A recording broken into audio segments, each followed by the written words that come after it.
I'm Jim Collison and live from Omaha, Nebraska. This is Gallup's Theme Thursday, Season 2, recorded on August 11th, 2016.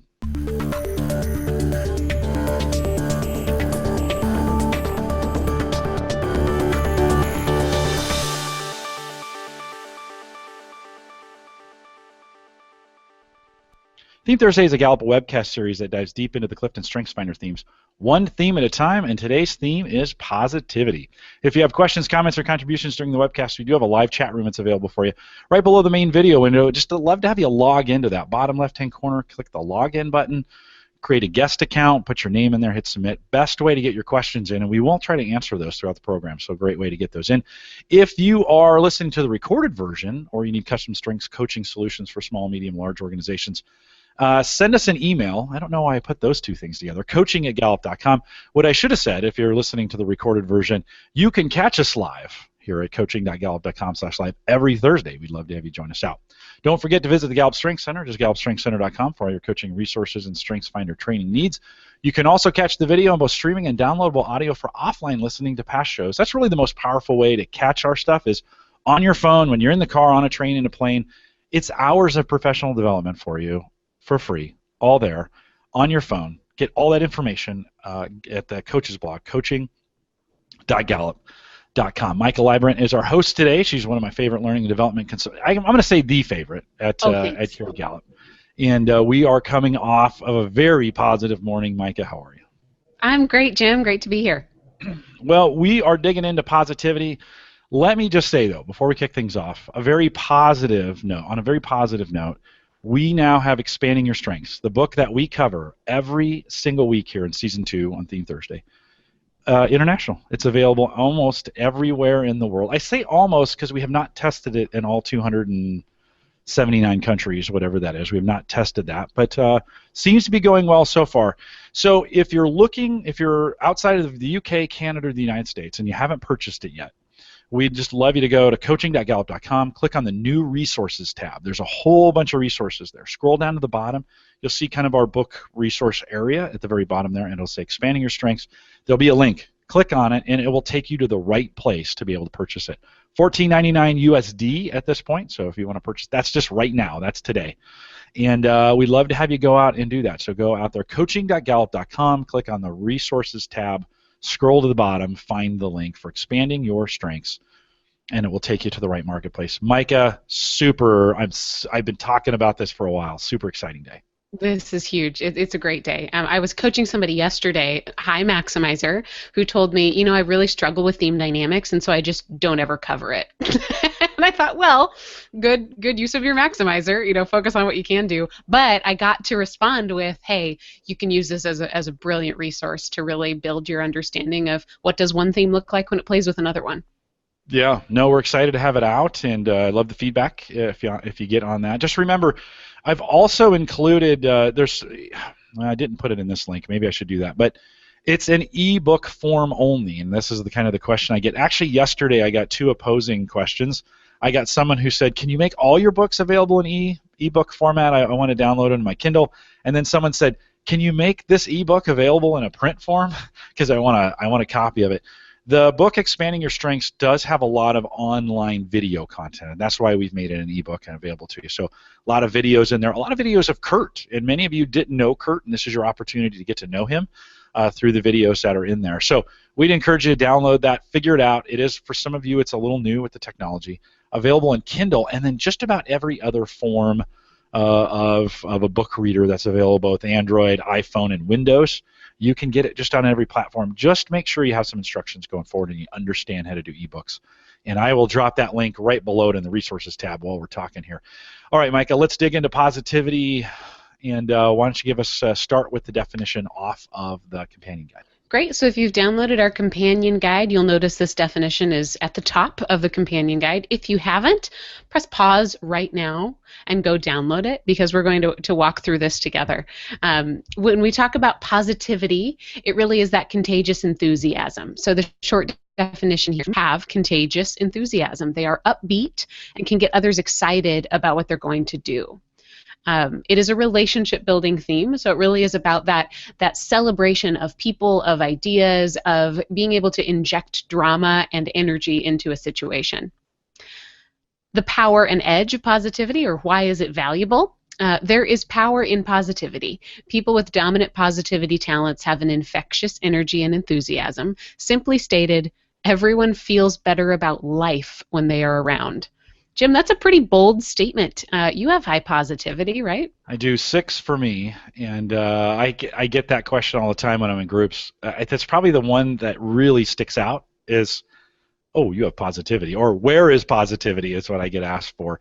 Sometimes a little Pollyannish, I think, is some of the feedback that I used to get, I think, on it. Maybe as we dig in a little bit, when we think about it in its raw or mature state, some of that will come up. But I do. You have it. Where's it for you?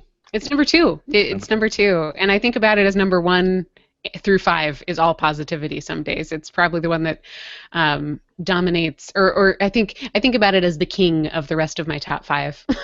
It certainly affects how there's a large dose of it when you start to blend those theme dynamics together with everything else. Yeah, and I think it stands out in a crowd. It's one of those where, hello, it's like woo.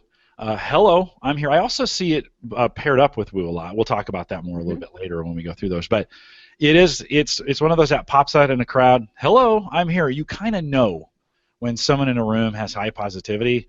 It also depends what's paired with it, right, going forward, and how they do that or how it manifests itself. But let's dig in a little bit. When we think about raw versus mature, what do we think of? Sure. So first of all, when we talk about this concept of raw versus mature, it's not good and bad. It's what is the potential there, and then what does it look like when that potential has been invested in. So I had somebody ask me the other day, how do I think about the skills, knowledge, or investment that I need in order to go from a talent to a strength? And one of the ways that I told her I usually think about this as I'm preparing raw versus mature is, what does it look like when it's only serving you, and what does it look like when it's being of service to other people? But if you are a strengths enthusiast, if you're a strengths champion, I think it's imperative that you are attracted to raw talent, that you see some of these raw statements of talent and you think, wow, that's a gem, that's something that can be invested in. So raw positivity, I think, is kind of standardized.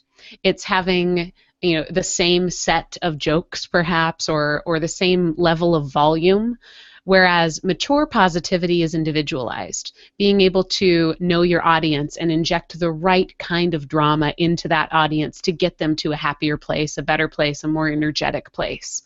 When I first started out teaching courses at Gallup, I'll never forget my very first in-person session that I had, where I had someone else in the room with me.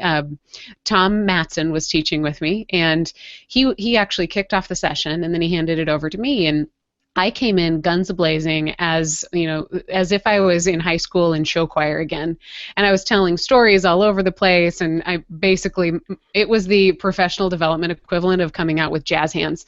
And I didn't realize that, Maika, the room was really small. There were only about 12 participants in there. I didn't need to be at that level the entire time. It probably would have been more effective if I used some crescendos and some decrescendos and talking with my energy. But that raw positivity was what was coming out, was let me just be 100% all the time. Whereas mature positivity, and I think how I use it now as a teacher in a classroom, is being able to anticipate what those individuals are going to need and how I can turn up their volume rather than just being the loudest voice.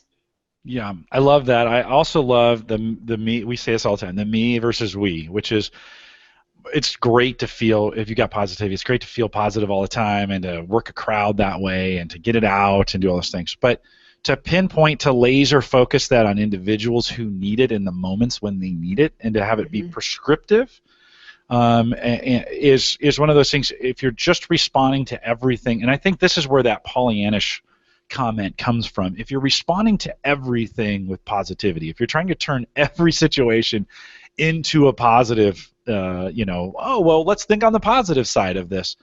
In some situations, I think that can be maybe a little overwhelming for the crowd, especially if it's a stressful or a difficult situation. And yet, those situations still need positivity. And so to be prescriptive to the individual and to get it just right for the situation, I think is that mature state. What do you think? I would agree. I think that if you have positivity, you really genuinely do see every situation as having some positive aspect to it. Very often, I feel like positivity gets misunderstood as just naivete or sort of being blind to the negative pieces of a situation. Really what it is it's not being blind to it. It's not having your head in the sand and saying it's okay, everything's fine. What positivity truly is choosing to highlight the parts of an idea that might be good. And I think how you communicate that, there can be some rawness or some matureness there, some maturity to the way that you communicate the positive. And that can take some great investment. I think if you've got positivity, how do you individualize the way that you're communicating the good that you see? Yeah, there's some there's some ideas in the chat room. Let's just bring this out. Positivity sometimes feels like an influencing theme when it's a relationship building theme, right? Can we talk a little bit about that, Maika? Because I think its best use is in relationship building as opposed to being influenced, as we've kind of been mentioning here.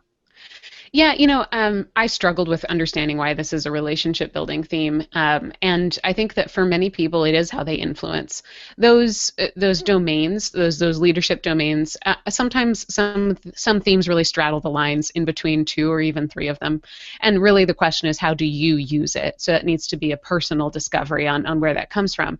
But when you understand the classification from Gallup's literature of positivity as a relationship building theme, I think you uncover a little bit more of what positivity is truly about. So what I was doing to prepare for this, I was actually reading Soar with Your Strengths, and I have the beautiful older cover in my copy here. And John Clifton talks quite a bit about the nature of positivity, not as a StrengthsFinder theme, but as an outcome in this book, about being able to see what's right and celebrate what's right. And in the very last chapter, it's about celebration and the importance of it. And he says, in the largest sense, people are attracted to that which is celebrated, and people do what they're celebrated for. And if you think about positivity as being that ability to naturally hone in on what's good and focus on what's good, that can translate into you are probably the quickest person to be able to celebrate other people. And I see that as the nature of positivity as a relationship building theme is you're focusing on what needs to be celebrated in another human being. Much like the relationship building theme of developer would focus on what can be improved in another human being. That positivity piece is what needs to be spotlighted in somebody else. No, that's a great way of differentiating that. I think it fits right into the next group when we think about raw versus mature. Talk a little bit about that. So people with high positivity naturally wear their emotions on their sleeve. It's a dramatic theme. They use emotion to affect the way that other people feel, and that's how you can feel uplifted by somebody with high positivity just by being around them. That can mean that those emotions can be out there to get damaged a little bit quicker than people without positivity. So raw positivity is deflated by negativity. I'll often coach people with high positivity and say, just so you know, you might get a little bit more down when you're around negative people than other people will. But mature positivity understands that, and I think proactively seeks out other positivity. Now, that might be seeking out other people with the CliftonStrengths theme of positivity, or it might be putting yourself into a place where there are going to be things that you can celebrate, and you know that for sure. So the raw piece of it is feeling sort of bruised by negative emotion. The mature side about it is knowing that that's a vulnerability of yours. So do something to make sure that you're around some positive emotions. Yeah. Let's see. Somebody so Trish in the chat room said negative people wear me out at times, and I think sometimes, again, this is that clue to maybe the relationship building, and that with positivity and the opposite maybe being negativity, that has an emotional toll on us in the context of relationships, right? That situation almost always happens in the context of a relationship, as we're working on a team or being in a room together or having that input that goes with it. And so it is, and I think the charge of someone with high positivity is to change in some sense, change the relationships in a room or change the relationships in a group of people, and find the aspects of those people of things like you said, to celebrate. That's awesome. When we think about our recognition and system that we have through the book, How Full Is Your Bucket, and this concept of encouraging people in a positive way, that recognition always happens in the context of a relationship. It's never like meaningful recognition never happens anonymously. It always happens in the context of a relationship when it's most important. If I get an anonymous note from somebody, now my job's a little weird because I speak to you guys and I don't know who you are, so sometimes I accept that. But for most people, they don't just get anonymous notes from people they don't know. And if you get one of those, it doesn't mean anything. Like you're like, oh, well, this is weird, right? It's always in the context of relationships. So I love that. I love how those are tied together. And as we're giving people recognition, that positivity can be such a superpower.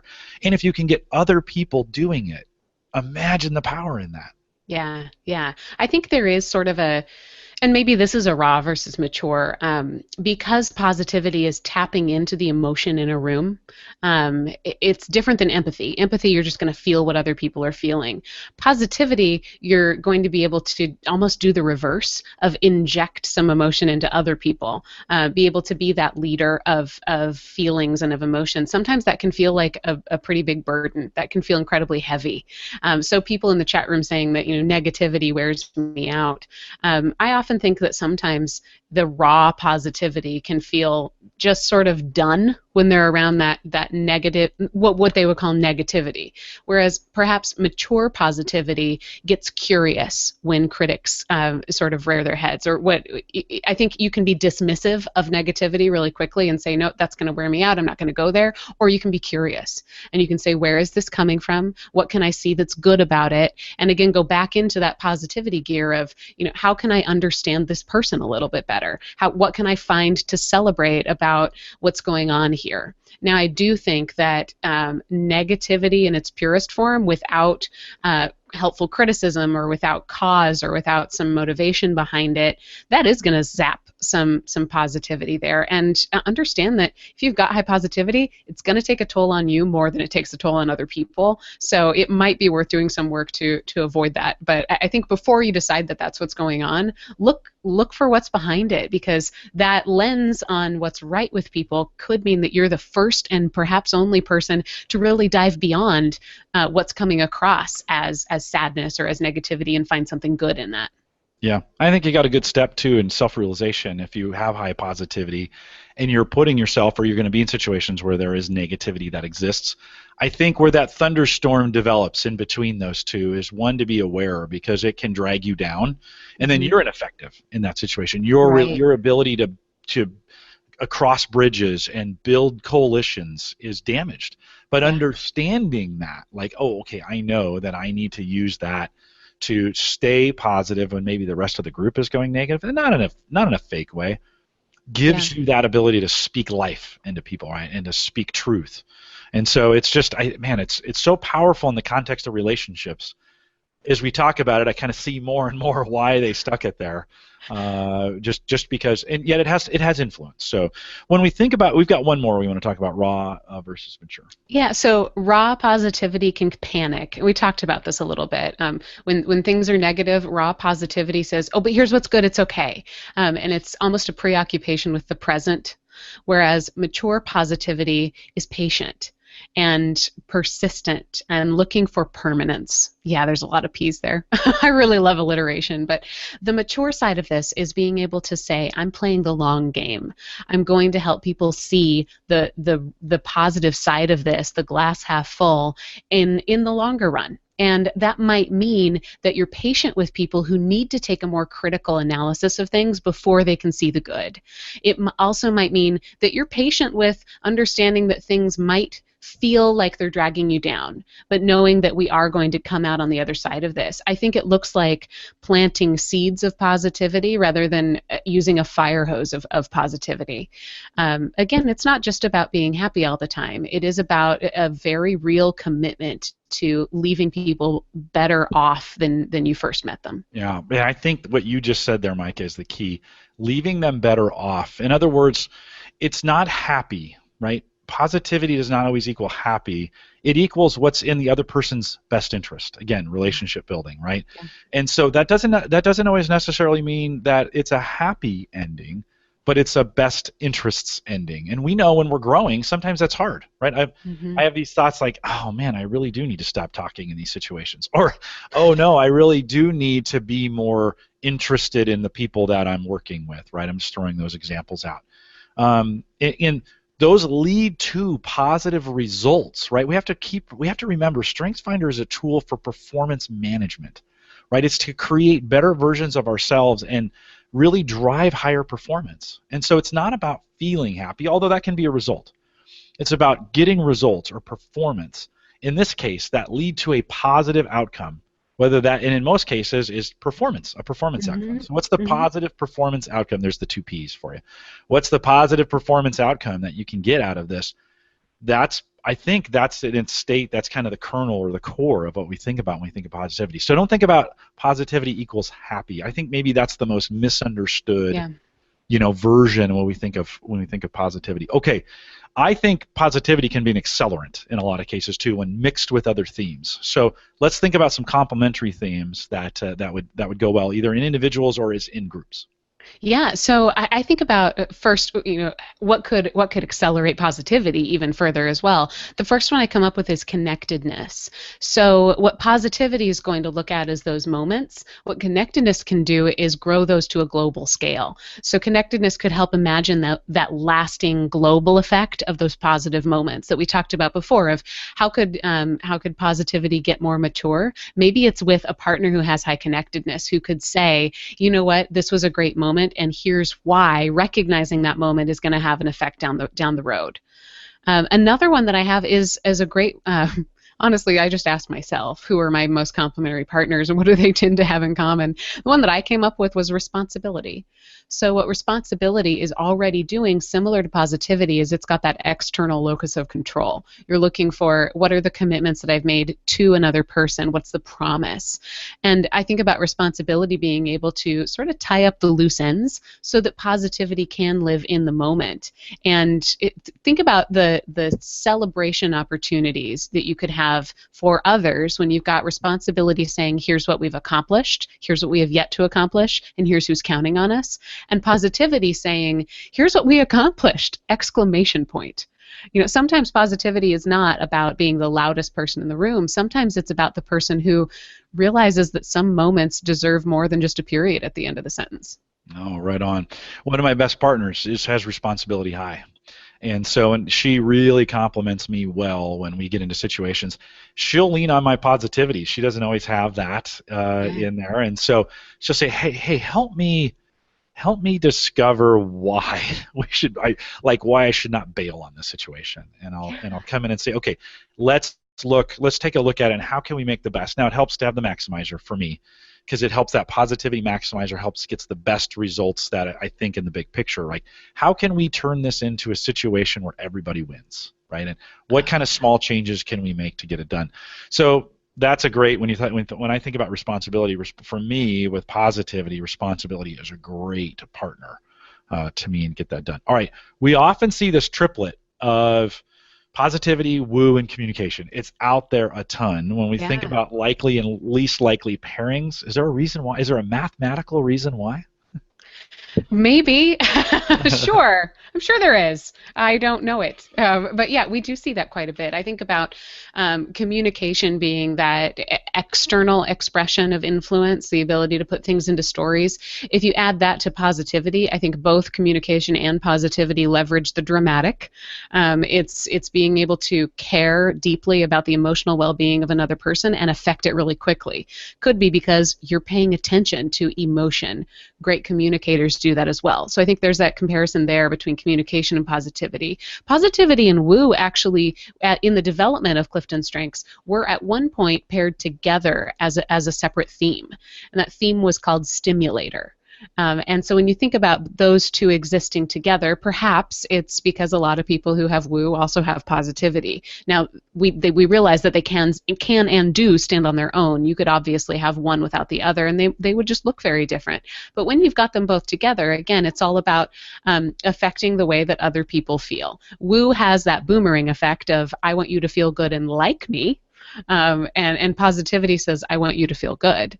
But think about it, put together, I think that word to what this person brings to a meeting, what this person brings to a partnership is that ability to say, hey, let's get going, let's get excited, let's rally the troops, let's go in a direction where we get something done. Again, Jim, that performance aspect of it, but that leaves us all feeling better off than when we began. Yeah. What about some unlikely pairs? Yeah. So just to clarify here, so communication is pretty likely, but the most likely pairing with positivity is woo. And again, a comparison between those, woo is I want to be liked, positivity is I want you to like yourself. But you can see some of the comparison between those. I think if you had positivity without woo, it might look like a little bit more. It might be a little quieter. I also think the interesting thing is if you had woo without positivity, it may also be a little bit quieter. You know, positivity without woo is the person who brings food to work and is constantly dedicated to building rapport, and maybe does it on a little bit broader of a scale, or perhaps does it more on a one-on-one basis. Whereas woo, maybe without positivity, is that ability to say, I'm building relationships over and over and over and over again. The least likely pairing with positivity, and these two are just kind of unlikely overall. They don't show up very often, so that could be one reason that they're not likely to show up with positivity. It's a tie for significance and command. Significance is about having a lasting effect, about wanting to make sure that what you're doing outlives you and be recognized for that. Command is that ability to take control of a situation. And both of these are influencing themes. So when I look at this, I almost think that maybe those are not likely to show up with positivity because they almost serve a very similar purpose. So perhaps you're getting to that lasting emotional effect through positivity versus that lasting legacy effect through significance. They almost look like similar outcomes that they would lead to, just different ways you would get there. I think about significance and command being what we do is lasting versus positivity, how we feel is permanent. Let's get some final thoughts and reflections as we think about the positivity before we dive into the theme dynamics of it. Yeah, something I hope everybody really understands about positivity is that it takes courage to see the glass as half full. It's not, I think sometimes people will say, gosh, you're just happy all the time, aren't you? I wish I could be more like that. And there's this undertone of your life must be easier. But it takes a lot of strength and a lot of courage sometimes to have that positivity voice in the room. So because of that courage, I think it's important if you have positivity to study how do you feed yourself? How do you make sure that you're building yourself up so you can have that courage and you can be that voice? Because on those days when you're down, everyone else is going to be down too. People get used to you carrying the lightness of the emotion, and it's really important for you to do some self-care. So maybe it's laughter that feeds that. Maybe it's running. Maybe it's exercise. Maybe it's meditation. Maybe it's good friends. Figure out what it is that feeds your lightness, that feeds your positivity, and make sure that you do that on purpose, because I think it's pretty important. I think about how can you have a safe space to be less than positive. And even for somebody with positivity, less than positive for them is still going to be more positive than everybody else. But it is, I think, pretty important to give those people with high positivity some exploration of, when do you feel like you're not carrying the emotion of everybody? Where can you safely let that down? That will build for you a depth of your positivity where it doesn't just look like one level of everything's good all the time. But I think that'll build for you that courage to go into a vulnerable place where you can say, not everything is positive, and here's what is. It's not an either or. And I think sometimes people misunderstand positivity by being either happy or sad. And they'll say, well, she just isn't seeing the whole picture because the whole picture isn't good, when perhaps she is.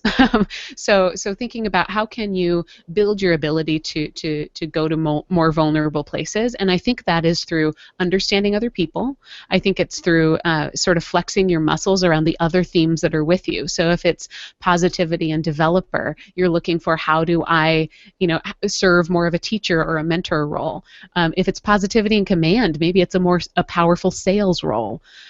So I think look at those other theme dynamics, which is a great segue to what we're about to go into, to ask yourself, where's the best place for this positivity to have more flavor, more depth, more levels to it?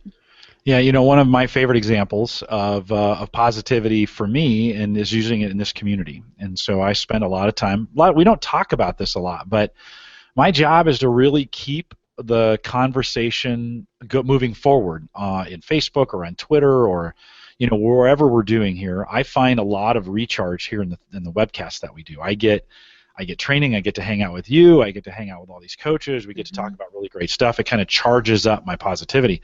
But really, in that manager role out there as a community manager, making sure things going forward, it's I think SP said positively does get tired sometimes, and I won't lie. I get tired of having to keep the conversation, from time to time, even as positive as a community we are at times. From time to time, that conversation will dip a little bit, and it's my job to kind of pull it back up and make it turn that into value. It doesn't have to be.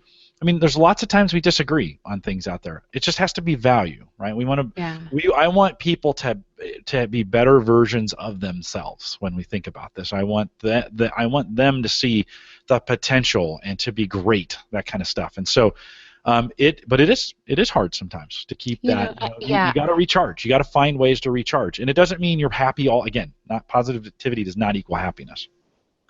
Yeah, I think my positivity gets tired when we jump off the boat before we make it all the way around the lake. I've got lots of tolerance for people needing to go places that are less than positive if I know that that's going to bring them around to a place where they're better. But it seems like a lot of times if you get into, if you've read How Full Is Your Bucket, we call them dip-ins, where it just seems like it's negativity on top of negativity on top of negativity to the point that you lose sight of why you're having a conversation. And I get tired and really frustrated if I feel like I'm surrounded by people who have no intention of making a breakthrough by going to someplace negative. Yeah. And I think that that's probably something to voice, to say you can be that voice of let's make sure we're keeping our eye on the bigger picture there with positivity. Yeah. Or people trying to intentionally derail the train. Yeah. You're doing that for an effect, not because, and so that gets difficult as well. Well, we're here to talk about positivity, so let's continue to do that. Yeah. We have, so you selected, out of the Facebook group, you selected 5 or so themes that we'll work through that are paired up with positivity. We'll show those right here on the screen. If you're watching the recorded version of this on audio only, we have it available on the YouTube video. You can always search for this. Just type in Theme Thursday. Go to YouTube first and type in Theme Thursday and then the word. In most cases, we'll have, now that we have 2 seasons almost done, we'll have 2 of these for you, but you can see them right on the screen. Now, we started doing this because it wasn't available, but as we mentioned earlier, it's available all around the world. So if you want to have this goodness, you can have it for you if you just head out to coaching.gallup.com, go to the resources tab, scroll to the bottom, you'll see the link for the book right there. Let's dive in. Positivity and Maximizer. Love this one.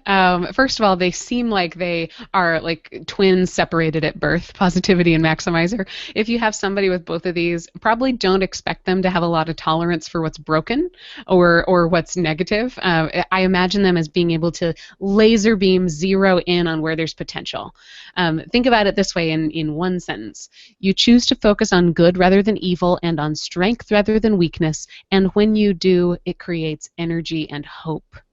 We talked about these two when we talked about Maximizer, and I think it's really cool that they came up again because talk about two accelerants. Maximizer looking at perhaps the project side of what could be exceptional, and the positivity taking care of the emotional side of how could we leave them better than we found them. A powerful pair if you've got both of these. Yeah, it plays out for me with people. I love to leave people better than I found them. So pretty cool. We talked about this extensively, but let's cover it. Positivity and woo. I love this. So we intentionally prime that survey every week, trying to avoid the ones we're already going to talk about. But I love that it's in your hands as the people who are voting for these. So I wonder if this came up because a lot of people have both of them. But positivity and woo together, socially and emotionally influential. You find it easy and enjoyable to meet a new person or to give hope to someone in despair. Social influence and emotional influence is what that is. So I love that word there, socially and emotionally influential. It's the person who can really work the room, but when they're with you, feel like you're the only one in the room. Yeah, that's my favorite thing of working a room. Is I'll meet a whole bunch of people and then find someone that I can have a deeper it helps that every later 9. So, but someone I can have a deeper conversation with, and I want them to leave different. I want them to leave with a better spirit, or have learned something, or it's such a great definition. Let's look at positivity and restorative. Yeah, so I love this one. Very different than positivity and maximizer. I think what restorative brings is a tolerance for brokenness. And interesting here, restorative's that executing theme. So perhaps it gives some track for where that positivity lives, something to aim the positivity toward. When the forecast is rain, you might buy an umbrella, or you might enjoy the showers by singing in the rain. Love this one because I was in the musical that it references here, but also because it talks about, when things are broken, I'm attracted to those because I know I can restore them, I can fix them, and I can do it in a way that takes care of people. So perhaps it's that restorative giving a home for positivity. Your positivity would live in fixing what's broken. Perhaps it's also the positivity giving an extra spin for the restorative. So you're fixing things and you're aiming that toward people, toward relationships, toward the servants who you're fixing things for. Oh, that's great. I love that. This makes me smile. I love it. Yeah. Let's look at positivity and analytical. Yeah, so strategic thinking theme here with analytical. Again, that one's about finding proof, truth, essence, data in many cases. When you think about this one with positivity, it sounds like this. While you are serious-minded about data and facts, you are also lighthearted, kind of a scientist with a sense of humor. Yeah, kind of. I've never seen Kurt use the phrase kind of, but that's how he would have spoken. That's what it would have been out loud. I love it. He would have said, I love that. That's assuming scientists don't have a sense of humor, I think. Well, he had analytical and not positivity, so maybe it was describing himself there as a what if. But it is true. That makes me smile.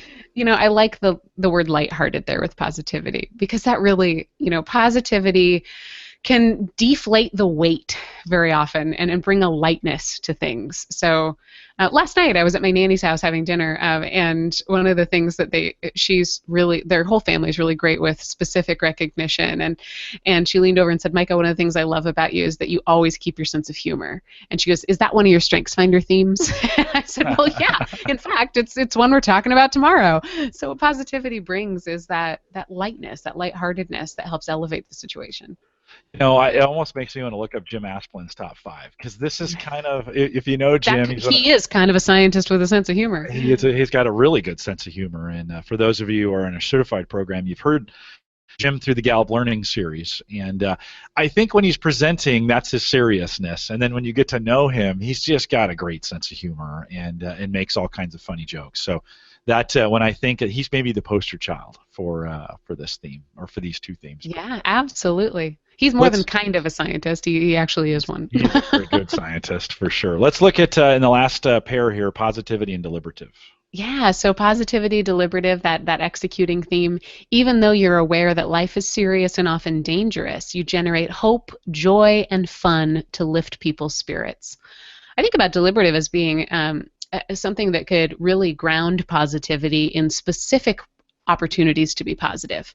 So deliberative is about that ability to anticipate risk and look for potential potholes. If you knew what all the potential potholes were, you could be even more courageous in the space where you're positive. Yeah, for sure. Next week we are covering Relator, and pretty excited about that. But let's put these two together. First, talk a little bit about Relator, and then let's put these two together. Yeah, so relator often misunderstood, I think, because it sounds relating all over the place. But the truth of relator is it's about those close relationships, that depth of relationship. People with high relator tend to have a few trusted advisors who they really have longevity with personally. They build those lasting relationships, and they get further in those relationships than people without relator, meaning they go deeper. They tend to uncover things about the other person that nobody else does. So it's not woo that we looked at with positivity before, where that's about the sort of social breadth. Rather, relator is about social depth. It's a relationship building theme, and when it's with positivity, well, you get Jim Collison, but you also get this. You bring emotional energy, a positive attitude, and hope to others. Your best friends are those who do the same for you. Yeah. And where's Relator for you, Maika? It's not super high. It's like 14 or 15. Okay. So, but certainly you and I share that positivity, and I think we share that people piece, that where we really want to see people get better. Yeah. And so birds of a feather flock together, I think, oftentimes, and so really, really powerful to be able to think through today. Excited about positivity today because we get beyond in the discussions we've had today, we get kind of beyond that idea of happiness and everything's perfect and this is going to be great, and really get to the heart of the matter on how can I turn that superpower into making people better versions of themselves, and how can I take those and combine them and use positivity as an accelerant in my top 5 or wherever that stands. Or if you have it low, it's okay. Find people who have it high and understand who they are, and then partner with them. Maika, final thoughts as we kind of wrap up positivity here. Yeah, so I think one of the things that people with high positivity are naturally good at is that idea of celebrating others. So offer that as something that you can be quickly creative about and effective about, that recognition of others. Study success. Spend time with people who can talk about their strengths and how those strengths work. That's going to help you get even better at your ability to recognize people. I think at the end of the day, positivity really, it's huge. I can't say enough about this. For me, it's very much tied to my number 10 theme, which is belief, which might look a little bit more like why you thought I had relator, but I think we really have an obligation to live every single one of our strengths out loud in service to others. And if you're somebody with positivity, feed it, because we need it. There's plenty of negativity in the world. I have a quote to end with here. I thought about a couple quotes. In fact, I found lots and lots of them, and I landed on this one from Corrie ten Boom. Worrying does not empty tomorrow of its sorrows. It empties today of strength. So the opposite of positivity, I think, is a lot of worry and hand-wringing, and positivity can curb that and help realize what's good, what's possible, and what's powerful. Yeah, that's interesting insight, that the opposite of positivity might be worry in us and not negativity. We talk about that, but that worry, that physical, I heard a pastor friend of mine saying worrying is just concentrating or meditating on the negative. And so it's just one of those great reminders that for those of us who have high positivity, great opportunities to influence others and to build these very, very powerful relationships with people, and to speak into them, to have the opportunity to bring better performance out of them at the end of the day. That's really what makes us engaged. So, Maika, I think we close up positivity with those thoughts. And I love your quotes, by the way. That's always awesome that you dig in. We close up this season of Theme Thursday with those quotes. Well, we will want to, if I can say it right, we'll want to remind everyone to take full advantage of all the resources we have available at the Gallup Strength Center. Just go to gallupstrengthcenter.com. Send us your questions or comments, and if you'd like to be a guest blogger, we're taking those as well. If you've got an original written blog that you'd like to share, We are not looking necessarily for things you've already written, but new stuff. And write that up, send it to us. For some of you writers, send us to us, coaching@gallup.com. You can also catch, by the way, put guest blogger in the subject line. That helps us weed those out so our guys can get those over to Maika. She reviews those. We can't take them all, but for some of them, we'd love to have. And Maika, the blog is rocking at the moment. The numbers continue to grow on a monthly basis. We're trending higher, so thank you to many of you who are reading and getting great information. A brand new blog post posted this morning about skeptics and StrengthsFinder and skeptics. And if you've had some of those questions, some good indication there, including, and I posted this for everybody, a link to our technical guide. Many of you in the StrengthsFinder movement have never read our technical guide, and it's 40 pages of just lots of great data. If you have analytical or strategic or input, learner, you should We're read. feeding you. Here it is. That is a doc you should dig into. And there is serious science behind StrengthsFinder. A lot of people feel this is a fluffy, soft, warm, cuddly. It's anything but that. There's some real science involved. So make sure you check out the blog, coaching.gallup.com. If you want to send those blogs in, they go to coaching@gallup.com. A little bit different on those.